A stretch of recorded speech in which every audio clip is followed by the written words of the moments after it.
While the overall rate of active coronavirus infections and hospitalizations are generally on a downward trend, South Africa remains in the thick of a third wave. But the new Health Minister, Dr Joe Phaahla, says the Western Cape remains a concern. He says the province has overtaken Gauteng when it comes to new cases. Phaahla briefed reporters earlier.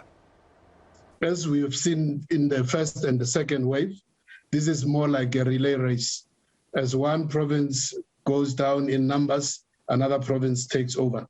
And in this case, the relay race has been picked up by the Western Cape, which is the current leader over the last 7 days. As we reported rising numbers even last week, it has now been steadily continuously the highest daily infection, the highest active cases, and the highest also in hospitalization. But overall in the country, active cases have reduced by 7%. But in some good news, the minister says we have reached a new vaccine milestone. As we know, with the Pfizer vaccine, it's a double dose. Out of the 9.1 million vaccines administered, 1.9 million were second dose Pfizer vaccines.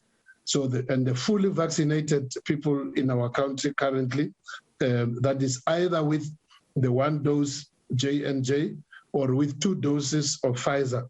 We now stand just a little under 4 million of fully vaccinated people, 3.958 million. So I'm quite confident that by close of business today, we will have crossed the 4 million of fully vaccinated people. Despite this good news, the national COVID-19 positivity rate is hovering at 23%. This is still too high for South Africa to say it's out of the third wave. And so the health minister says we should stay in the current lockdown level. Our situation therefore remains precarious, and therefore there is no time, as I've said earlier, to lower our guards, no time to release the restrictions, and therefore as a Department of Health, we will in no way be recommending to the National Coronavirus Council and to Cabinet a relaxation of the restrictions at this stage. We will be recommending remaining at level 3.